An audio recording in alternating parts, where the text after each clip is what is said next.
Hello, ഒറ്റയ്ക്കേ ഉള്ളോ? എങ്ങോട്ടാടി നീ പായുന്നത്? എങ്ങോട്ടാ മോളെ? ഞങ്ങൾ വിടാം. ഫ്ലാറ്റോണ്ട് പേടിക്കണ്ട. മറ്റു കാര്യങ്ങൾ പറഞ്ഞാൽ മതി, വേണ്ട പോലെ ചെയ്യാം. അനാവശ്യം പറയരുത്. അതിനെന്തിനാ പൈങ്കിളി നീ ഇങ്ങനെ ചൂടാവുന്നത്? ഇതിലെന്താ അനാവശ്യം? നിന്റെ മനസ്സിലുള്ളതങ്ങ് പറ. നിങ്ങൾ പോകുന്നുണ്ടോ? അല്ലെങ്കിൽ ഞാൻ ഒച്ച വെച്ച ആളെ കൂട്ടും. അത് ശരി ചേട്ടോ, ഇത് ഒരു നടയ്ക്ക് പോകുന്ന ലക്ഷണമില്ല. എന്നാ പിന്നെ നീ ആളെ കൂട്ടടി, അത് കണ്ടിട്ട് തന്നെ കാര്യം. ദയവ് ചെയ്ത് എന്നെ വെറുതെ വിടണം. എനിക്ക് ഭർത്താവും കുടുംബവും ഉണ്ട്. ഭർത്താവും കുടുംബവും ഉള്ളവളാണോ പാതിരാത്രി പെരുവഴി നിൽക്കുന്നത്?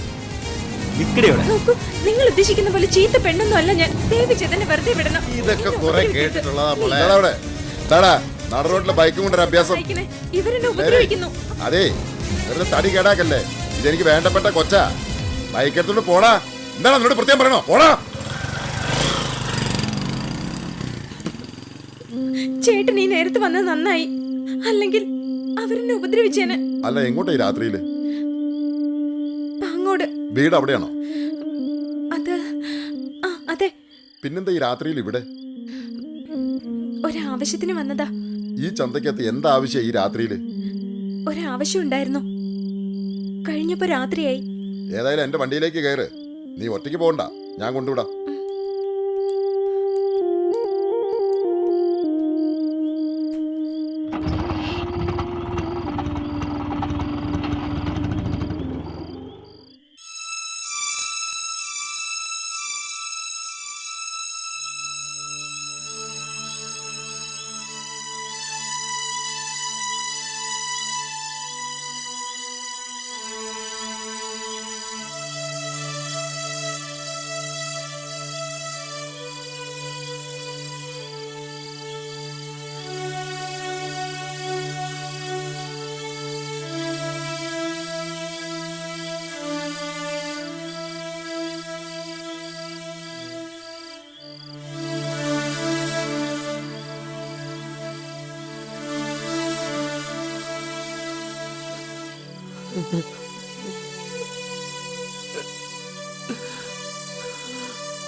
മുരളി, നിക്കവിടെ. ഞാൻ കേട്ട സത്യമാണോ? എടാ, ഞാൻ കേട്ട സത്യമാണെന്ന്. വിനീത വീട് വിട്ട് ഇറങ്ങിപ്പോയോ? നിന്റെ ആ നശിച്ച തള്ള എന്റെ അനിയത്തി ഇറക്കി വിട്ടോ? അവളെ ആരും ഇറക്കി വിട്ടതല്ല, അമ്മയുമായി വഴക്കിട്ട് തനി ഇറങ്ങിപ്പോയതാ. ഞാൻ അവിടെ കാല് പിടിച്ചു പറഞ്ഞതാ, കുറച്ചുകൂടി ക്ഷമിക്കുന്നു. അമ്മ 2 ചാട്ടം ചാടുമ്പോ വിനീത 4 ചാട്ടം ചാടും. അവര് രണ്ടുപേരും ചവിട്ടുന്നത് എന്റെ നെഞ്ചത്ത്. മതിയടാ, നിർത്ത. എന്റെ അനിയത്തിയെ രാജകുമാരിയായി വഴിക്കുമെന്നല്ലേ നീ എന്നോട് പറഞ്ഞിരുന്നത്? അതുകൊണ്ടല്ലേ എന്റെ ഭാര്യയും അമ്മായിയും അളിയനും ഒന്നും അറിയാതെ നിങ്ങളുടെ കല്യാണത്തിന് ഞാൻ കൂട്ടുന്നത്? എന്നെ നീ വെറും ശുംഭനാക്കി കളഞ്ഞല്ലോ. ദേ, ഒറ്റ ചവിട്ടിന് നിന്നെ കൊന്ന് ഈ നടുറോടി കുഴിച്ചിടണം. അതാ ഞാൻ ചെയ്യേണ്ടത്.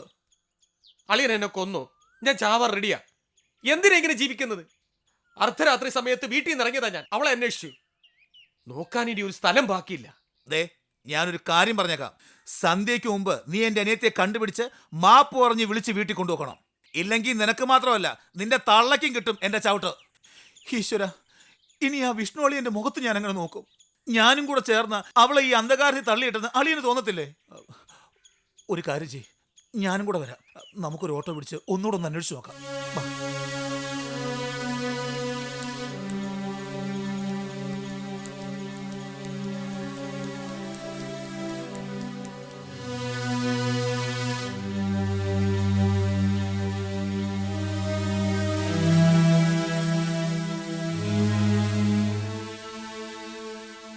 കുത്തിൻ്റെയും തല്ലിൻ്റെയും വേദനയൊക്കെ മാറിയില്ലടാ മോനെ? കുഴപ്പമില്ല മുമ്മേ, ഇപ്പൊ ശീലമായി. ഒരു വൈദ്യരെ ചെന്ന് കണ്ട് കുറച്ച് അരിഷ്ടം വാങ്ങിച്ചു കുടിക്കണം. അപ്പൊ പിന്നെ പേശിക്കും നെഞ്ചിനും ഒരു ബലം വെക്കും. നിനക്കെന്താ ഒരു വാട്ടം? വൈകുണ്ഠത്തിലെ പ്രശ്നം ഓർത്താണോ? ഓ, ആ പ്രശ്നമൊക്കെ ഓർക്കാൻ പോയ വട്ടുപിടിക്കും. അതൊക്കെ രാവിലെ അവിടെ ചെല്ലുമ്പോഴേ ഓർക്കും. പിന്നെന്താ നിനക്കിപ്പോ പ്രത്യേകിച്ചൊരു വിഷമം? ഒന്നുമില്ല മുമ്മേ, പോയി കിടന്നുറങ്ങിക്കോ. വിനീതയെ കണ്ടായിരുന്നോ?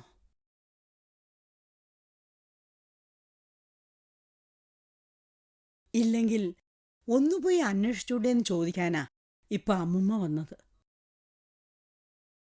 ഒന്നുമില്ലെങ്കിലും അവള് നമ്മുടെ രക്തമല്ലേടാ. അങ്ങനെ തള്ളിക്കളയാനോ മുറിച്ചു കളയാനോ പറ്റൂ? ചെറുപ്പത്തിന്റെ വിവരക്കേടുകൊണ്ട് അവക്കൊരു അബദ്ധം പറ്റി. അതിപ്പോ അവക്കൊരുത്തിന്റെ കൂടെ ഇഷ്ടം തോന്നി. അതൊക്കെ സാധാരണ. ജീവിതം ഇണങ്ങിയും പിണങ്ങിയും മുന്നോട്ട് പോകാനുള്ളതാണ്. നീ ചെന്ന് അവളെ അന്വേഷിക്കണം. എല്ലാരും അവളെ തള്ളിക്കളഞ്ഞെന്ന് അവക്ക് തോന്നരുത്. തോന്നിയാൽ അവക്ക് ആ ബന്ധത്തിൽ ഒരു സന്തോഷവും കാണത്തില്ല. അവരേതായാലും കല്യാണം കഴിച്ചു. ഇനി സന്തോഷമായിട്ട് കഴിയട്ടെ. അവളുടെ സന്തോഷമല്ലേടാ നമ്മുടെയും സന്തോഷം.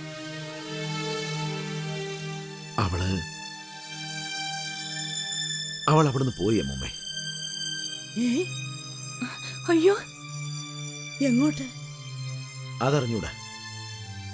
പോയി എന്ന് അപ്പുക്കുട്ടൻ പറഞ്ഞു. അവൻ പറഞ്ഞ ശരിയാണേ, എവിടാ പോയെന്ന് ആർക്കും അറിയത്തില്ല. ഞാൻ ആലോചിക്കുകയായിരുന്നു അവൾ ഇങ്ങോട്ട് വന്നില്ലല്ലോ എന്ന്. വന്നിരുന്നേൽ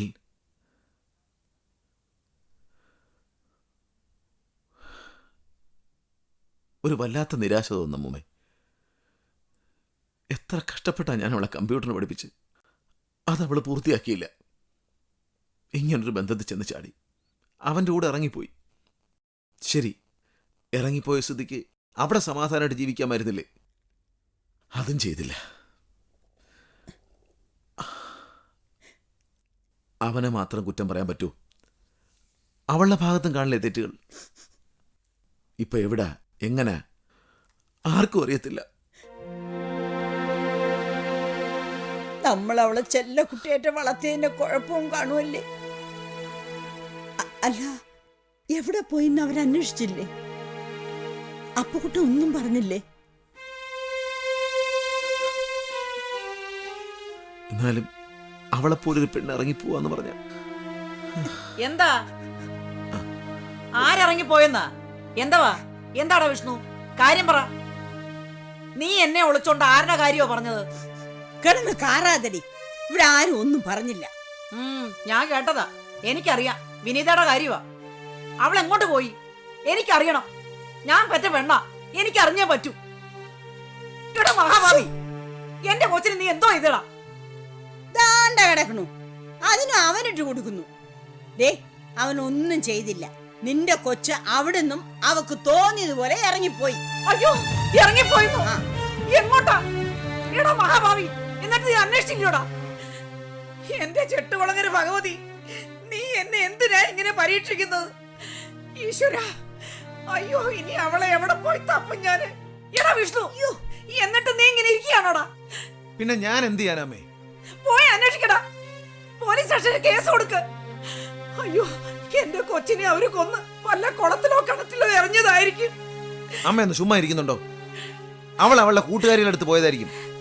ഭാര്യയും ഭർത്താവും തമ്മിലുള്ള സൗന്ദര്യ പിണക്കമാ. അത് കഴിയുമ്പോൾ അവളങ്ങ് ചെല്ലും. അതിനു മുമ്പ് കേസ് കൊടുത്താൽ അമ്മ പോവോ പോലീസ് സ്റ്റേഷനിലും കോടതിയിലൊക്കെ? അയ്യോ ഈശ്വര, ഞാനിനി എന്തോ ചെയ്യും? ഈശ്വര മോനെ, നീ കിടന്നു ഉറങ്ങ്. അല്ലെങ്കിലേ ഇന്ന് മുഴുവനും അവൾ ഇത് തന്നെ പറഞ്ഞോണ്ടിരിക്കും. മോൻ കിടന്നു.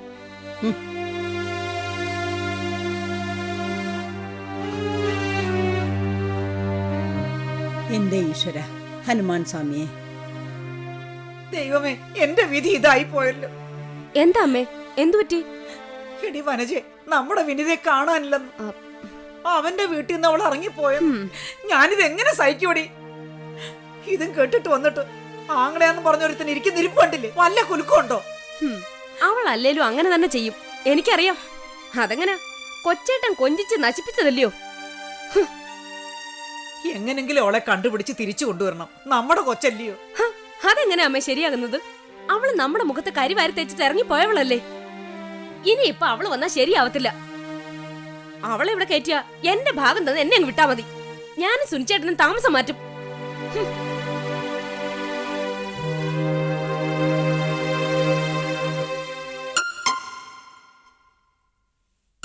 എന്താ ഇവിടെ? ഒന്ന് പോടുന്ന. ദേ വിനീത് അവളുടെ ഭർത്താവിന്റെ വീട്ടിൽ നിന്ന് ഓടിപ്പോയെന്നു. ഇങ്ങനെ ഒന്നും ഒളിച്ചു കേൾക്കാതെ വിമലെ, നാണക്കേടാ. ഓ പിന്നെ എത്ര നാളാ ഞാൻ പറയുന്നു. അല്ല, അവൾ എവിടെ പോയെന്നാ? അതറിയാൻ നാണക്കേടില്ലല്ലോ. അവൾ എവിടെ പോയെന്ന് ആർക്കും അറിയത്തില്ല. വനജയുടെ ഭാഗ്യം. അവൾക്കുള്ള ഭാഗം കൂടി ഇനി വനജയ്ക്ക് തട്ടാലോ. ദേ അങ്ങനെ വീതം വെച്ചാ ഞാനും ചോദിക്കും ഒരു വീതം. വിനീതയുടെ ഭാഗം വനജയ്ക്ക് കൊടുക്കുമ്പോ പാതി നമുക്കും കൂടി അവകാശപ്പെട്ടതാ, അല്ലയോ? അതെന്തൊരു കണക്കാ? നീ പറയുന്നതിൽ ഒരു ന്യായം വേണ്ടേ? കൂടുതൽ വിഷ്ണു നിനക്കല്ലേ തന്നത്? പക്ഷെ എനിക്കല്ലേ ഗതിയില്ലാത്തത്. ശമ്പളം അല്ലാതെ ഒരു സെന്റ് ഭൂമി പോലും ഇല്ലല്ലോ എന്റെ ഭർത്താവിന്. കല്യാണ സമയത്ത് എല്ലാരും പെണ്ണിന്റെ സ്വത്ത് വിവരം അന്വേഷിക്കും. ആണിന്റെ സ്വത്ത് വിവരം ആരെങ്കിലും അന്വേഷിക്കുവോ? ഓ വന്നിരിക്കുന്നു.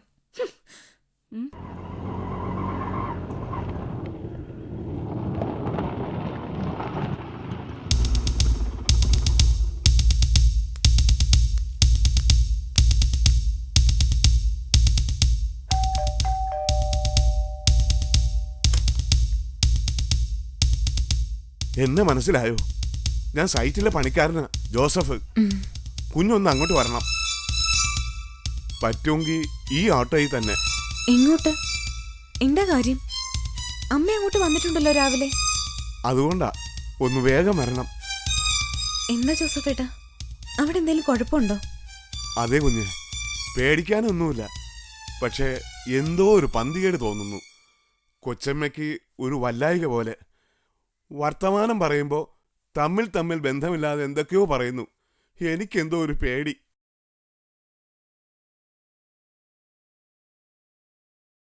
ശരി, ഞാൻ വരാം. ഓ,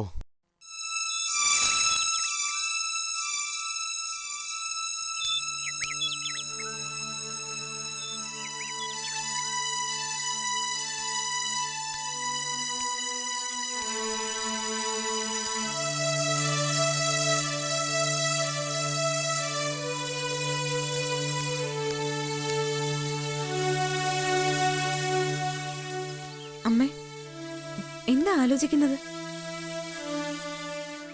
അമ്മേ, ഇതെന്താ ഇവിടെ ഇങ്ങനെ ഇരിക്കുന്നേ? എഴുന്നേറ്റേ, നമുക്ക് വീട്ടിൽ പോവാം. അച്ഛൻ വന്നില്ലല്ലോ. അമ്മ എന്താ ഉറങ്ങിപ്പോയോ? എന്താ ഇങ്ങനെ സംസാരിക്കുന്നത്? രവിച്ചേട്ടൻ കാർ അയച്ചിട്ടുണ്ടെന്ന് വിളിച്ചു പറഞ്ഞില്ലേ? അത് വരാതെ നമ്മൾ പോയാ ഡ്രൈവർ വന്നു നോക്കി നമ്മളെ കാണാതെ വെറുതെ പ്രശ്നമാവും. ഹലോ, അതെ, വൈകുണ്ഠം കൺസ്ട്രക്ഷൻസ്. അതെ അതെ, തേർഡ് ഫേസിന്റെ പണി ഉടനെ തുടങ്ങും. പണിക്കാരിൽ പലരും എത്തിയിട്ടില്ല, അതുകൊണ്ടാണ്. പണത്തിന്റെ കാര്യം വിഷമിക്കണ്ട, അത് രവിച്ചേട്ടൻ വന്നാൽ ഉടൻ ശരിയാക്കും. ആ,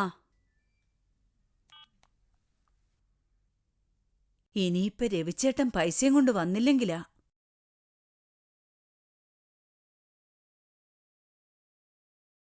നീ എന്തിനാ ഇപ്പോഴിങ്ങോട്ട് വന്നത്? വീട്ടിലാരുണ്ട്? അവിടെ ജാനു ചേച്ചിയുണ്ട്.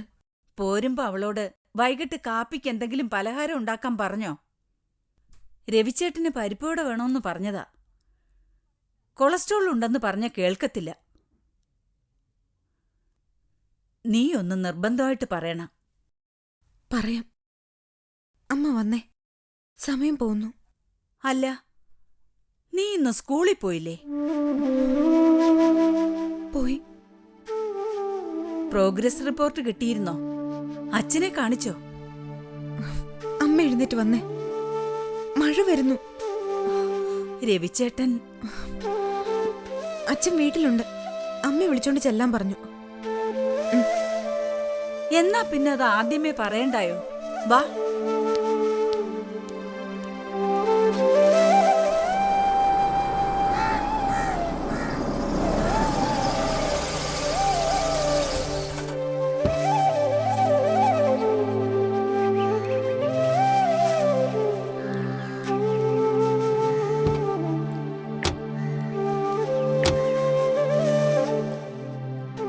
രവിച്ചേട്ടൻ വീട്ടിലുണ്ടെന്നല്ലേ നീ പറഞ്ഞത്?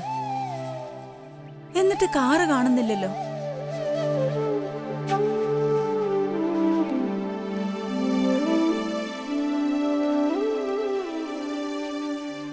അമ്മ വന്നേ, പറയട്ടെ.